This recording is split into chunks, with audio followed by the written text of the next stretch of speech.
그 다음 증산작용을 할 건데 일단 잎의 구조를 한번 살펴보고 정리하고 갑시다. 자, 그림을 보면서 일단 읽어볼게. 자, 물관, 식물체 내의 물의 이동 통로로 물관은 뿌리에서 줄기를 거쳐 잎까지 연결되어 있다. 아, 저렇게 물관이 어디서부터?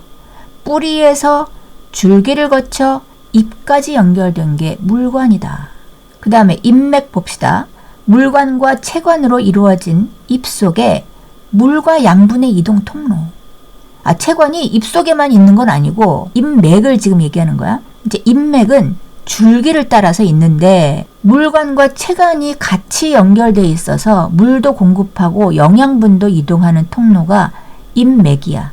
화학식으로 물과 기체와 영양분과 이런 것들이 어떻게 구성되는지 이제 알갱이로 표시했어. 물은 파란 알갱이, 이산화탄소는 빨간 알갱이, 산소는 파란 알갱이. 그 다음에 포도당은 가장 간단한 영양분이라고 그랬죠. 그래서 한 개짜리 보라색 덩어리로 표시했고 녹말의 분자는 그것들이 여러 개가 합쳐진 복잡한 구조의 분자로 표현을 했어요.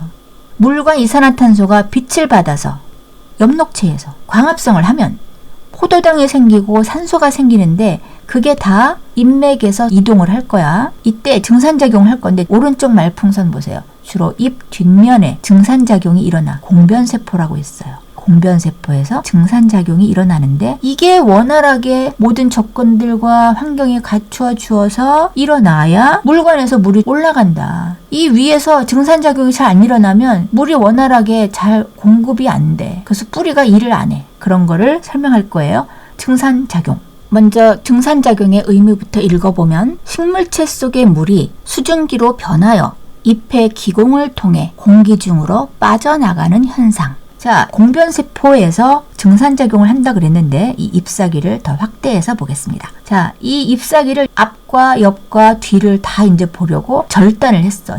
절단면의 위가 앞면이고 절단면 아래가 뒷면인데 위에도 표피, 아래도 표피. 표피가 앞면 표피가 있고 뒷면 표피가 있는데 자, 표피 말풍선 읽어볼게요. 잎의 가장 바깥 부분을 둘러싸고 있는 한 겹의 세포층이 있다. 그 표피세포 곳곳에 공변세포가 있어. 공변세포 화살표 보이죠? 공변세포가 벌어지면 가운데 구멍이 생기는 게 기공이야. 그게 잎사귀 뒷면에 많아.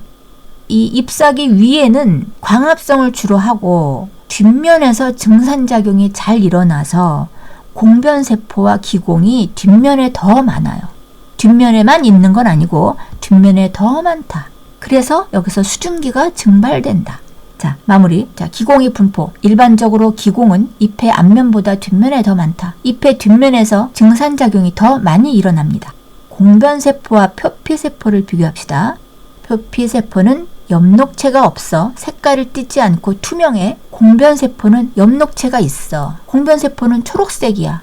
기공과 공변세포를 집중 분석합시다. 1번 기공, 잎의 표피에 있는 작은 구멍으로 자, 가운데 까맣게 칠한 게 기공이야. 공변세포 2개가 둘러싸고 있으며 연두색으로 칠한 부분이 아까 공변세포 엽록체 있다 그랬잖아. 엽록소가 있으니까 초록색이죠. 표피세포는 투명해. 근데 공변세포는 저렇게 엽록체가 있어. 그래서 초록색으로 표시했어요, 선생님이. 그 공변세포에 둘러싸인 게 기공이다 라는 거야. 주로 잎의 뒷면에 분포한다. 주로 잎의 뒷면에 많다. 그럼 공변세포를 더 읽어봅시다. 2번 공변세포. 표피세포와 달리 엽록체가 있으며 자, 이 공변세포가 열리면 기공이 열리는 거고 얘가 닫으면 기공이 닫혀요. 좀 이따 큰 그림으로 보여줄 거고 연두색으로 칠한 거는 위치만 알려주는 그림이고 그거를 빼고 보면 세포니까 핵도 있고 세포벽도 있고 자, 엽록체가 군데군데 있죠. 이게 공변세포의 구조야. 그래서 맨 아랫줄 읽어볼게. 안쪽 세포벽이 바깥쪽 세포벽보다 두껍다. 안쪽이 두껍대. 자, 그림으로 보여줄게. 기억하세요. 안쪽이 세포벽이 더 두껍고 바깥쪽은 얇아. 그림으로 기억하시고 자, 그러면 공변세포의 작용을 더 자세하게 보겠습니다. 자, 기공의 열림과 닫힘. 1번 공변세포 모양에 따라서 기공이 열리거나 닫히면서 증산작용을 조절하는데 2번 기공은 주로 낮에 열리고 밤에 닫힌다. 그래서 낮에 증산작용이 활발하게 일어난다. 기회가 있을 때 열이 있고 빛이 있을 때 그때 활발하게 해야죠. 기공의 열림과 닫힘을 애니메이션으로 선생님이 보여줄게. 자, 1번 기공이 열리고 닫히면서 증산작용이 조절되는데, 자, 낮에 열렸어요. 좀 전에 열렸어. 그 다음에 밤에 닫히는 거 보세요. 봉변세포가 저렇게 되면서 밤에 닫혔어. 다시 열리고 닫히고. 저렇게 빨리 안 일어나죠. 낮에 열리고 밤에는 닫히고 하는 거니까 서서히 일어나는데, 2번 기공은 주로 낮에 열리고 밤에 닫힌다. 낮에 증산작용이 그래서 활발하게 일어난다. 저런 식으로 기공의 열림과 닫히는 현상에 의해서 증산작용이 일어난다. 참고 보세요. 수분량 변화로 인해서 수축하거나 팽창하면서 저렇게 기공이 열리고 닫히는 거야. 수축과 팽창의 작용으로 공변세포가 변하면서 기공이 열리고 닫히는 작용이 일어나는 겁니다. 자, 그래서 증산작용의 실험 그림이 나왔습니다. 자, 이 실험은 어떻게 무엇을 알아보는 실험인가? 자, 잎이 달린 나뭇가지를 실린더에 넣고 물을 채웠네요. 근데 식용유를 위에 소량을 부어놨네. 실린더에 물을 넣고 식용유를 부어놓은 것은 세 가지가 다 같아요. 식용유를 떨어뜨리는 까닭부터 봅시다. 눈금 실린더 속 물의 증발을 막기 위해서. 그 증산작용을 하면 수증기가 이제 증발을 하는데, 그 수증기가 어떻게 생겼는지를 검사할 건데, 증산작용이 일어나면 이 밑에서 물의 양이 줄어들 거잖아. 식물이 흡수를 해서 물이 증발하도록, 그렇게만 하도록 하기 위해서 식용유를 덮어 놓은 거예요. 저렇게 식용유로 막아놓지 않았다면 실린더에 물이 줄어들었을 때, 아, 얘가 그냥 공기 중으로 증발을 해서 좀 줄었나 보다 생각되므로 잎사귀로 물이 공급되면서 여기에 물이 쓰였다라는 걸 확실히 하려면 실린더 안에 물의 증발을 아예 차단하고 실험하자라는 거지. 근데 두 번째 건 비닐봉지를 씌워놨어.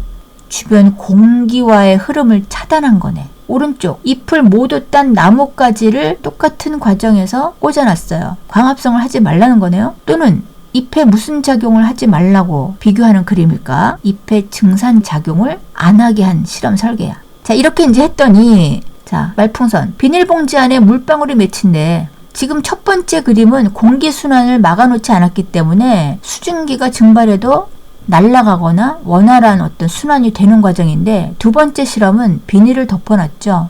그랬더니 여기서 비닐봉지 안에 물방울이 맺혀. 이 물방울은 어디서 나온 거야? 증산작용으로 빠져나온 수증기가 액화된 물방울들이 안에 생긴 거다. 정리. 식물의 잎에서 증산작용이 일어난다.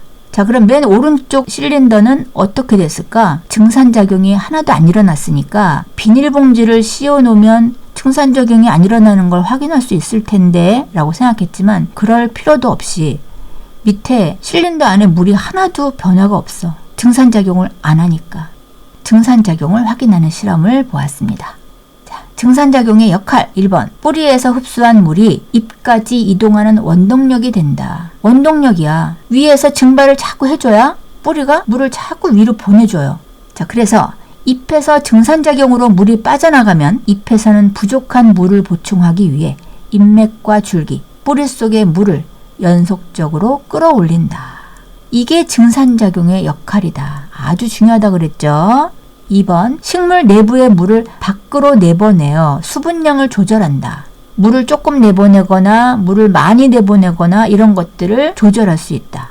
3번 물이 증발하면서 주변에 열을 흡수하므로 식물과 주변의 온도를 낮춘다. 온도가 높아지면 아무래도 증발이 많이 일어나면서 수증기를 막 증발시키면 주변의 열이 거기에 쓰일 테니까 자기 몸이 더워지는 걸 막을 수 있지.